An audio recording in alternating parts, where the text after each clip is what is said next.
Give us some beans.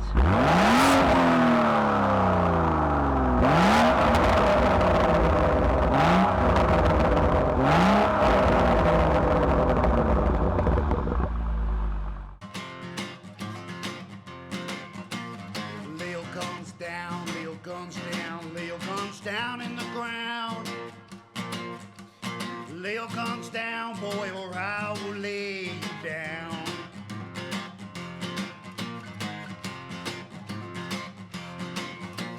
Say your last prayer, say your last prayer, and don't look back here no more. The Lord can't help you, you've gone too far for sure.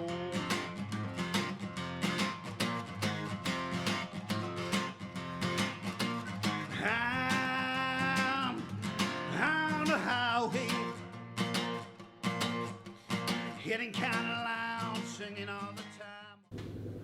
Okay guys, welcome back to the Forensics Detailing channel. Today we're going to be doing a Pimp My Ride style video on the M135. Okay guys, so on my bucket list of cars to try before I kick the bucket, we have ticked the E46 M3 box with the blue Betsy, and she's now gone off to pastures new. The next car on the bucket list that I wanted to try was the F20 M135, okay, which you saw in that other detailing video. And that's a fantastic car, okay. I'm just getting used to it and kind of figuring out all the cool things about it and what I like about it. But one of the first things that came to my mind was for the M135, which is a car which has got a lot of performance, okay, for a little hot hatch. It just looked to me a little bit plain and a little bit dull. One of the big criticisms I had was the exhaust note on it. It was like when you're in the cabin or the cockpit, you could barely hear the exhaust note, and it sounded like a Hoover. So a lot of people do the M Performance exhaust upgrade. So I wanted to do the M Performance exhaust upgrade to get a bit more kind of rawness and be able to hear the exhaust. You know, to try and just make driving it, make the sound of the exhaust system match the level of the performance of the car. So we bought the M Performance exhaust system from BMW Kilcaddy, I think, which would do national delivery. They're way cheaper than my local dealer. You know, best part of 400 quid cheaper, which is pretty incredible, really. I also, on that M Performance back box, wanted to get the carbon tips. You can go for chrome tips, carbon tips, or the OEM style black painted tips, and the paint on those black standard tips fails very quickly. It goes down to the metal, so really you want to upgrade those tips to either the chrome, or I thought the carbon looked nice, so we went for the carbon tips. The next thing is on the front of the car, I wanted to just get rid of the standard kind of chrome kidney grills, so I went for the M Performance gloss black kidney grills. And finally, I thought I would just try out the vinyl M Performance side decals, okay. Now I wasn't sure about these because they're a little bit leery. I'm cracking on a bit, you know. So you know, the car's got to look suitable for your age. So anyway, I thought I'd try them, but I went, you know, there's a company selling them on eBay for 25 quid, so I bought those ones. So in this video, we're going to be talking through fitting all of those M Performance upgrades, if you like, how you fit them, and then what they do to the car afterwards, okay. So first up, the M Performance grills. To fit this part, you are going to need a long flathead screwdriver, and one of those, you know, you buy those sets of the plastic non-marring finishing tools. In that set, you can pick that set up on eBay for pennies, but in that set is a little right angle. It's got like a little hook on it, almost a right angle hook that allows you to reach in and pull things, so it's quite handy for removing the clips on the kidney grills. So the first thing you need to do when removing these kidney grills is you need to pop up the bonnet.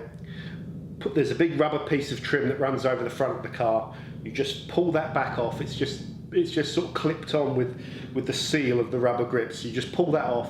Underneath there you'll see 6 torque nuts that are holding the top part of the front bumper to the slam panel. You unbolt those, and as soon as you unbolt those, you can pull the front of the bumper back to give yourself a bit of clearance, okay? And be careful when you're doing that, because it's all paint on there, okay? So you don't want to be wrenching it as hard as you can. Just pull it back gently to give yourself a couple of inches clearance. And then in there, if you get a torch and shine it in, you can see the top 3 clips of the kidney grills. So you get the screwdriver in there, and then you just pop the first clip down, and you'll immediately feel the grill kind of just move out enough to stop the clip pushing back up. Move to the middle one, do the same, and then the last one, when you pull that, the whole kidney grill will just pop back a little bit, a centimetre or so, so the whole top row, you know, is then out. You then, there's 2 clips on the side of the kidney grills. You have to get at those by putting your hand into the kidney grills, reaching around the kidney grill, just pushing in. And as you're pushing in, it's really hard to get the pressure. As you're doing it, just rock the kidney grill as you're moving the clip, and eventually it will just pop out. Same on the other side. That will allow you then to pull the kidney grill right back, and then you get that I don't know what the name of that plastic non-marring tool with the right angle clip is, but you can just about reach that in there and get it underneath the 3 clips in the bottom. Then when you pull the first one up again, get it underneath and pull it up, and as you pull, just wiggle the kidney grill, and it will just pop that clip into position so it can't block you, and then you just work your way along, and then it will come out. After that, you can get your arm in there, and the second one is much easier. So that's how you remove it. Once you've taken them out, the new ones just pop in place straight away, and then you just refit everything back. So shouldn't have too many problems doing that yourself. Just be careful when you're pulling the bumper back for clearance.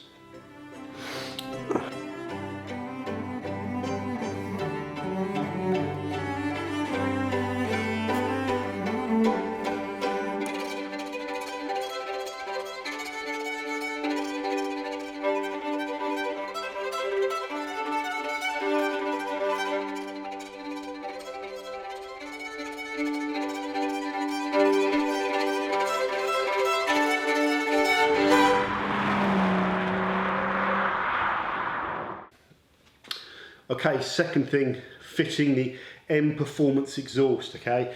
First thing you need to do, get the car up on ramps or get it jacked up, give yourself some height. Just don't, if you're doing this at home, do not, or be mindful whenever you're working underneath a car. Just work, don't position yourself underneath there, so if anything fails or the car comes down, you're not underneath it, okay? So I had a couple of ramps, so we got the car up on the ramps, the handbrake on. First thing we did is using a reciprocal saw with a metal blade is slice the exhaust off, okay, and we measured the gap from the, we measured the distance from the M Performance exhaust. It's got a little section which is supposed to interface with the midsection of the car. So first thing you do is measure that little pipe which comes off of the main back box. Measures 190 on the bottom as you see it, the underside, and 150 on the top. So just be careful whichever side you measure it from, okay? So I think we went from the bottom when we cut straight up. There's tolerance there. It's better to cut too much off the other one so that you've got more to play with, okay, ultimately. Once you've cut it, you then have to drop the old box out, okay? It's held in place on 2 rubber kind of, what do you call them, rubber hangers or exhaust mounts if you like. I couldn't pull those off for the love of me. You know, we tried using WD-40, GT85 or 86 or whatever it is, we couldn't get them off. There's 2 bolts that hold the actual bracket that they're mounted to. It's much easier to just undo those bolts and drop the exhaust out that way. Much easier than trying to get those rubber things off. Also, don't forget to there's an electrical connection for some sort of valve or something like that. God knows what it is, some sort of something to do with the exhaust. Make sure you pop that off first. If you don't, you drop it, you might snap the socket, the cable out the head shell. So then you drop the exhaust down, get your new one, put the take the rubber mounts off of the old exhaust, put them on, lift it up, screw those into place, okay? Offer it up against the midsection. You've got a clamp that you can use to put over the bit where you've cut. So you put that on first, obviously. Put that over the middle, tighten it up nice and tight. I don't know if you're supposed to use exhaust sealants. From the videos I saw of people doing it, they didn't say to put any exhaust sealant on there. So I just had a look at it, see if it just did it without the sealant, see if it's blowing. Seems fine, but I don't know if you might want to put a little bead of sealant inside. That's it. Reconnect that exhaust valve thing. Oh, the final thing is to fit the carbon tailpipes, and they just go on with an Allen key, okay, which pushes a bolt up into the tailpipe to hold it in place. So very, very easy to fit those. Before you fit them, it's worth sealing them. So we used FK 1000P high temperature paste sealant, which can probably withstand the temperature that the exhaust is going to get up. It's just to try and protect the exhaust a little bit from all the crap that's going to get stuck on the side of it. The M Performance exhaust system makes one hell of a difference. You just get this lovely burble, and you get all sorts of splutters, and it makes driving the car so much more fun, and it really sounds great. Really hard to describe, but it's got this lovely burble to it, and I'll take some pictures and overlay the shots of it. So really pleased with that, and I like the look of the carbon tip exhaust over the OEM ones, which I think really look a bit budget to me.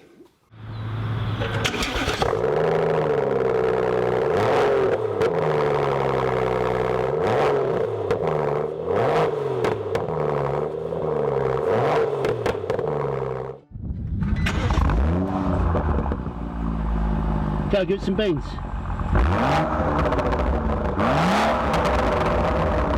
Go. Get some beans.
Ready? There's our friends. We're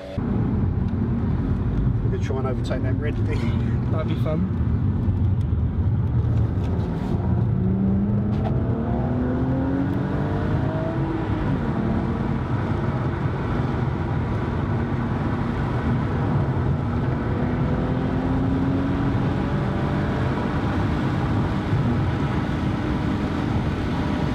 Okay, and finally fitting the vinyl decals on the side of the car, guys. So the first thing I did was I'd waxed and sealed those side skirts, so I had to use an abrasive pre-wax cleanser on them to strip any coatings, you know, that I'd put on there. And after that I gave them a good spray with, I think it was either TARDIS or you know, some sort of mineral spirit, stronger than IPA. They suggest IPA, but IPA is not really be strong enough. So I think I used TARDIS. One other thing as well is I went over and clayed them again, because the vinyl goes right underneath those plastic seals. And I clayed the car before, but I didn't go drop right underneath and clay the underside, because I just, you know, that bit's always going to get a bit messy for me. So I had to clay underneath there, which was a pain in the arse. So anyway, once we had a really clean surface to apply the vinyl to, it's really a two-man job to apply the vinyl. The first thing is the instructions that come with the vinyl kit are bloody useless, okay? It's not hard to put this vinyl stuff on, but the language they use just doesn't help you, okay? First of all, the things to watch out for with vinyl is if you are rubbing it with like a blade, you know, even a plastic blade, you will scratch the hell out of it. Vinyl is really, really soft. So I prefer using wet sponges to work the bubbles out, and that works really, really well. The second thing really is they need to simplify the instructions, but you know, you can offer the vinyl, it's got wrapping on both sides, okay? Offer it up to both sides. Install the paper side back to the car first, okay? Just offer it up, sellotape it in the middle. They tell you to do that so you've got a hinge. That's a good bit of advice. But basically just rip the back side off one half of it before the hinge. Rip the other side off as well. Squirt the water and shampoo all down both the underside of the vinyl and the skirt, and then just stick it down and move it into place, okay? And don't worry about getting it bang on for the time being. Just get it all sort of onto the car. Make sure you use loads of liquid so you're able to move it. And then you just go to the other side of the tape and then peel that back off, and then peel it off, and then put that down. So you've got the whole vinyl sitting roughly on the car where you want to move it, okay? With a little bit, if you don't stick the bit in the middle down, so you've got a little bit of a sort of pocket there, it allows you to just shuffle both sides along into place. So we shuffled the side that goes into a point into place first, and then just worked our way back towards the middle, and then worked our way from the middle outwards, okay? Once you've got it in position, you need to get a hairdryer, and if you don't have the hairdryer, you won't be able to get the vinyl to stick underneath. You'll be pushing it in, you'll see all the air bubbles, and you'll be able to push it back out, but it will just lift back up again. So you really need to start, as you've got it in place, you really need to start drying it with a hairdryer, and then using the sponge to kind of push out all of the air bubbles as you go, and work your way along. And then the same underneath, you just push down from the crease, and as you're kind of blowing it with the hairdryer and pushing down, it will stick. You will get some bubbles in there. They say you can put the pins in them to kind of pop them out. The key really is just for one, if there's two of you doing it, once you've got it in place and it's stuck down and you're then on the phase where you want to get the bubbles out, you just both start in the middle, and then you just work your way from the crease up and just sort of push all the bubbles out. Then do the same from the bottom and push them all out and work your way. One of you goes that way, the other one goes that way till the end. At one end where you don't have the point, you need to make a cut, okay? And you need to wrap the vinyl around the edge of the skirt, okay? Now here's one really important thing. We went out to film this today after the vinyl had been on for 48 hours. One of them came off, unfortunately. So we did it. We installed them on the side where it came off, exactly as it says in the instructions, that you cut them and then you do a little cut there and you make a little flap and you stick the flap down. Done, okay? But on the other side, I cut them a little bit too long, and instead of trimming it to fit so it would go over the end of the skirt and just fit perfectly, the bit that was too long, I tucked it in, okay? And I put a bit of contact adhesive on it and put a bulldog clip there. So the contact adhesive is on the other side of the car, not obviously on the clear coat or the bit you see. It's around the back, so you tuck it in and then put the bulldog clip on it with the contact adhesive and leave it overnight. That side was absolutely fine. Doing it the way they tell you to, unfortunately, because it's right by the front tyre and loads of air's passing, just one little bit of air gets underneath it and it will lift it up and then it's gone. So their instructions were really naff. I was going to go and buy another set because they're so cheap, but after having them and looking at it, I just thought, you know, I wanted to see what it looks like. It's cool from a distance. It does make the car look kind of aggressive. It lets you know it's a performance car a little bit more, but I kind of just decided that I think I preferred the car without them anyway, so it's a bit of fun. 25 quid down the pan. But but kind of worth doing anyway. The main things for me in this upgrade were the exhaust system, which was a performance upgrade and a sound upgrade that I wanted, and the front kidney grills, and I'm really happy with those. So we don't do car reviews on this channel. There's people out there that probably can research them and know more about cars than me, but I thought I'd just do a quick couple of minutes on what I think about the M135, okay? For me, it's a game of two halves. There's some things about the car that really, really impress me, okay? Like the overall build quality, that BMW thing is there, and I love that, okay? So as soon as you get in the car, you're kind of impressed by the quality of all the components in the cabin, the steering wheel. Everything's really nice, you know, high quality, okay? My particular car doesn't have a lot of features on it, okay? So beyond the fact that you can go from economy to comfort to sport plus, there's not that many more toys really to play with. Sound system's okay, you know, everything's reliable. The central display thing, there's not too much there to look at. It's a bit of a waste of time really, as far as I can tell. The main thing with this car is it's all about the grunt really, for the amount you pay for it. The acceleration on it is phenomenal, okay? The speed of the car, it really boots you down the road, you know about it. That's the best thing about it, okay? Okay guys, the first thing is the chassis when you're going through corners, okay? You can throw this 135 into corners and it will stick. And I think that's partly because of the chassis, but partly because those Michelin Super Sport tyres, which are fantastic. They really stick to the road. Gives you tons of confidence to drive the car hard through corners. There's one thing you need to be careful with generally of this car, and that is how it handles when you are accelerating, okay? And I think this all falls down to what I hear a lot of people highlighting, and that is the differential that comes on the car. The diff just doesn't seem to be able to cope with the power that car can output.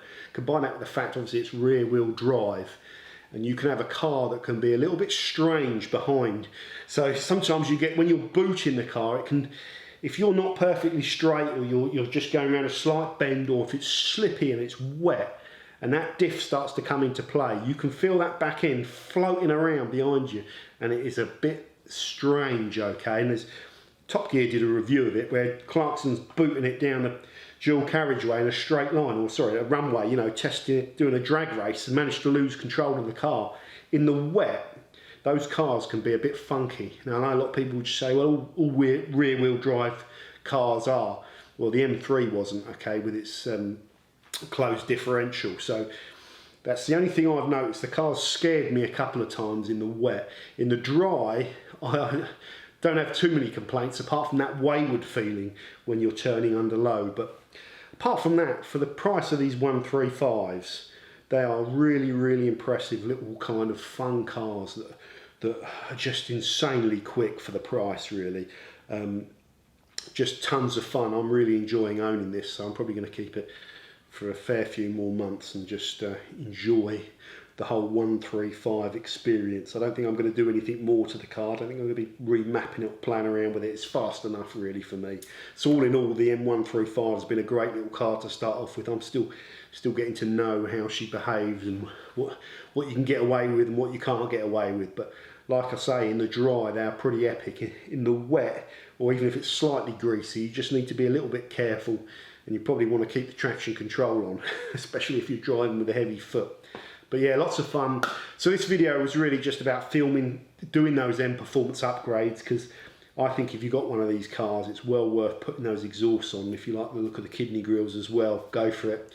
If you like the look of the vinyl strips, go for it. But just be aware, if you do put those vinyl strips on yourself, the best tip I can give you is when you're putting them around the end of the skirts, tuck them in and put some contact adhesive on the inside, not obviously on the clear coat, don't put it there, and then just leave a bulldog clip on it overnight, and that will stop the vinyl coming off the next day, like old dopey bollocks here found out the hard way. So all in all, good stuff. Hope you enjoy the video. See you soon for more detailing related stuff. Johnny will